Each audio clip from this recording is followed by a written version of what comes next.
guys? Welcome back to Hockey Business and More. And I know it has been a long layoff for us. I am the only one here right now. Rob's at home. Sam's at home.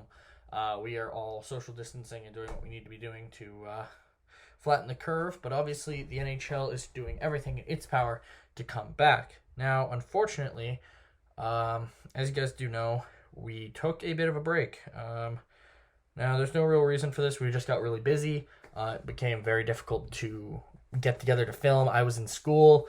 Rob and Sam were both doing their own things. Like, our last video was almost a year ago, which is insane to think about. Like, it was just a very long time ago, almost a year now.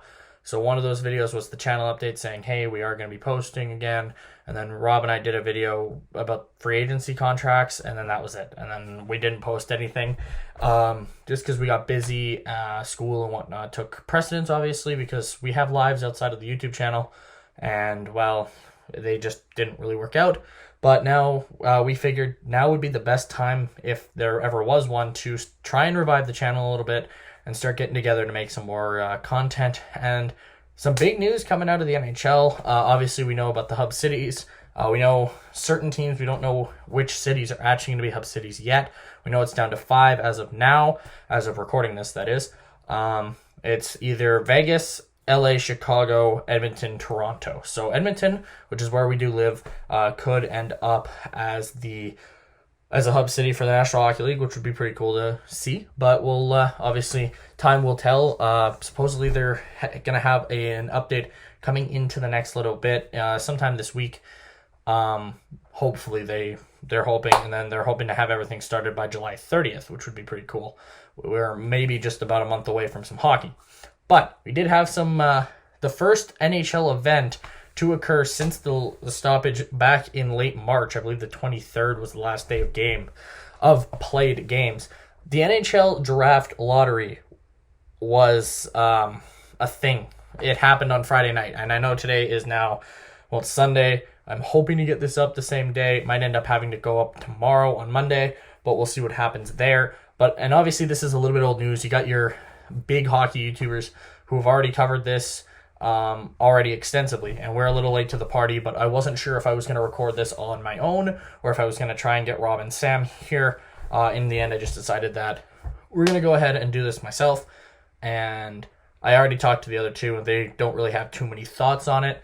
But obviously, starting off, the way it worked was the 7 teams were put in, and then the 8 non-winning play-in teams. So whoever loses the play-in rounds go into the draft lottery in theory. And it started off with Bill Daly bringing out 8 cards, which did obviously mean that one of the play-in teams had jumped into the top 3, which was the only thing that could happen. So Buffalo, unfortunately, moves from 7 to 8, which they were not hoping for. Obviously, Buffalo has had some bad luck in the draft lottery in recent years. 2015 obviously comes to mind. They had the best odds. The Edmonton Oilers, my team, ended up jumping up to number 1 and getting Connor McDavid. Nothing against Jack Eichel, but the numbers are pretty stellar comparing. Like, they're pretty drastic. But Buffalo this draft is really, really good. Like, I don't see a single name in the top 10 where I'm like, I don't want that player sort of thing. But so Buffalo should get a good talent, but obviously getting somebody like Alexis Lafreniere, Tim Stutzel, or Quentin Byfield would have been absolutely huge for the franchise. At number 7, there will be no Taylor Hall luck this time around. Obviously, he's in Arizona now, but he does not. Having him on the team for part of it does not help New Jersey, as they will go to 7th. Which is, well, it's unfortunate for Devils fans. Obviously, any team that doesn't win the draft lottery is hoping to get one of those top 3 picks to get one of the best talents in the draft. But as I said, this draft is loaded. You've got Alex Holtz, you got Jamie Drysdale, Dylan Holloway, just a bunch of names that are gonna go pretty early on that are stellar talents and are gonna be big name NHLers in a few years' time. In my opinion, I don't see a name in there where I'm like, all right, I don't know if they're going to have a chance in the NHL. The way the draft, this top 10 is going to go, if they go to the right type of team, like the right system, they're going to be successful. And obviously the top 3 picks are going to be pretty easy to get. Now, At number 6, I believe this is where the LA Kings draw. No. Anaheim was supposed to be 6th, and they they were supposed to be 5th, but they dropped because of the team moving up into the top 3. So Anaheim, as an Oilers fan, it's nice that I'm kind of happy Anaheim didn't pull up into the top 3, because we have to play them 5 times a year, and having to play one of Byfield, Stutzel, or Lafreniere, depending on how they moved, would have been tough. But at the same time, for Anaheim fans, you've had a couple rough seasons. Getzlaf, Perry, they're starting to get up there. And right now, your future is kind of John Gibson and net. And he's getting older as time goes on. So Anaheim is going to want to push to get something going in this John Gibson window, so to speak. Then you've got the Ottawa Senators coming up. And this is where LA jumped, I'm pretty sure, because Ottawa had the second and third best odds at the number 1 pick. So I believe this was their pick that dropped back into 5th. Now, that honestly, if you're an Ottawa Senators fan, I wouldn't be disappointed with how this draft lottery ended up. Obviously, you want number 1, but having 2 top 5 picks, because they were guaranteed going in, because San Jose finished tied. I believe they were tied for second last in the National Hockey League. So Ottawa, that trade looks better and better every day, because San Jose, unfortunately, has kind of fallen off a cliff. That whole the fearsome California road trip that used to be is kind of not as terrible. Still tough to play in those arenas, but it's not as like you're going up against the big mean San Jose Sharks, and then you're going up against the big mean Anaheim Ducks, and then you're going into LA, and they're just going to speed right by you, sort of thing. But all 3 teams have good futures, but Ottawa, in my opinion, has come out really well off of that Erik Karlsson trade, as they get the 5th pick with their own pick, that is.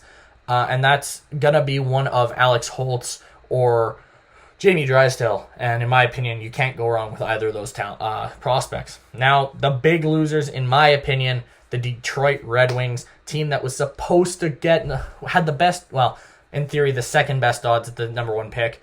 The best per pick, but because Ottawa had 2 and 3, they had a 25% chance at it, whereas the Detroit Red Wings had 18.5, I believe, was the number. But Detroit, obviously, the hope was that they wouldn't slip too far. They wouldn't slip out of the lottery, so to speak, and get 1, 2, or 3. They fall to 4, which is going to be the remaining talent, in my opinion.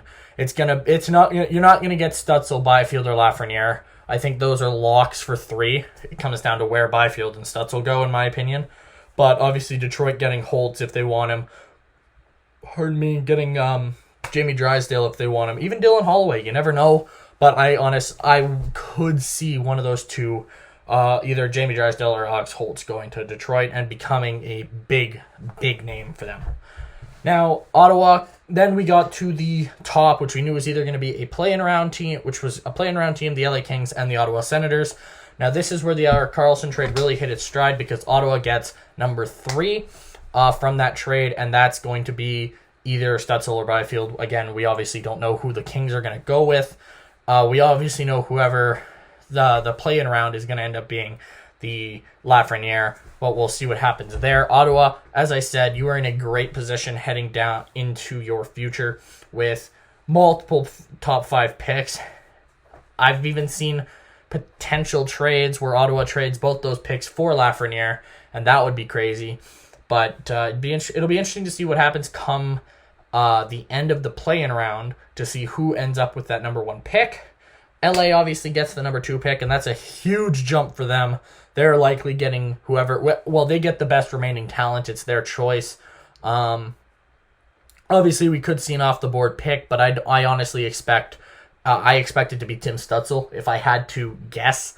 But that's just my opinion, obviously, but I believe that LA will go with Stutzel. And then this is what threw everything for a loop, was the introduction of the play-in round team getting the number 1 overall pick. Now, there were a lot of people who are really freaking confused about this.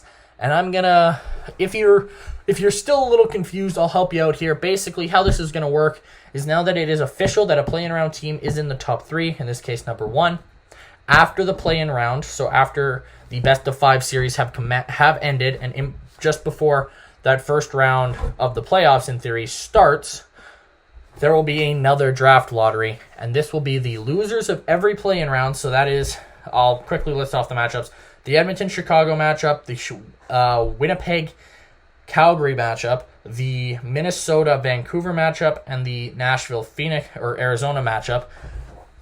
The losers of those, and then the Columbus-Toronto, I want to say it's Rangers-Hurricanes, Penguins, Habs, and then it's the Islanders, and I'm blanking on that team, and I feel really dumb about it.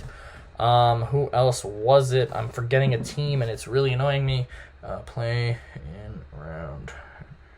Oh, I know it's an Eastern team, obviously, and I feel really stupid for not having it. No, not you. The Panthers. I apologize, Florida. The Florida Panthers.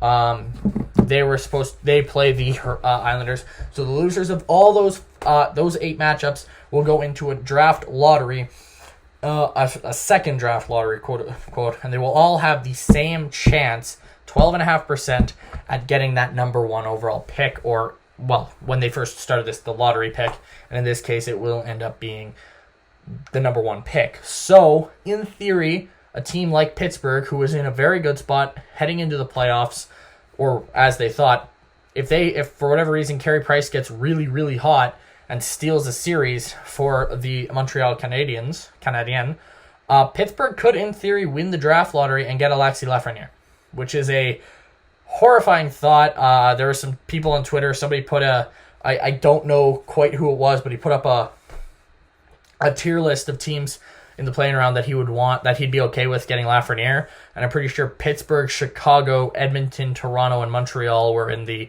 please no category, which is hilarious. But obviously, there's a lot of people who are kind of upset over this, because it's like, well, they still made the playoffs, and now they get a chance at the number 1 pick, and I'm not of that opinion. I personally think that this was kind of the only way they were going to be able to do it. They've always done the draft lottery before the playoffs started. Now, could they have waited until after the play-in round and just do 1 draft lottery? Yes, but I think it was a case of wanting to get hockey back into the news line, because like the MLB is looking at coming back very soon. I think in like a couple of weeks even. The NBA has plans for a tournament in Orlando that starts in July, around the same time the NHL is hoping to be back, but the NHL doesn't dominate headlines the way everyone else does, and the opportunity to get some news in there into the mainstream media was probably too good to think about. Obviously, as a Canadian, I absolutely love the sport of hockey. I've followed it since I was 3 months old, for crying out loud. It's just been my thing for so long. But I understand that not everyone loves the sport. It's not a huge selling thing in the United States. Like, personally, I know there are obviously the diehards out there and the people who love the sport, but at the same time, I feel like if you just walked up to somebody on the street and you said, what would you rather watch, basketball or hockey, most people would probably pick basketball, because it's a sport that it's kind of seen as an American sport, even though it was founded by a Canadian, but I won't get into that. So I feel like the NHL just saw an opportunity to get into the news headlines and kind of seized it.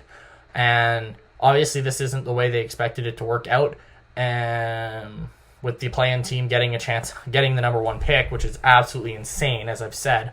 But at the same time, this is no different than, say, if they had waited for the play-in round to complete, and then, let's say, Florida lost, and they had a mediocre percentage, and they jumped to the first. It's just like if the season had ended normally, Florida has a bad percent, has a 3% chance, and they beat the odds and get it. There's no difference here. It's just that they don't know exactly who's picking, is how I look at it. But that's my thoughts. Let me know down in the comments what you guys think.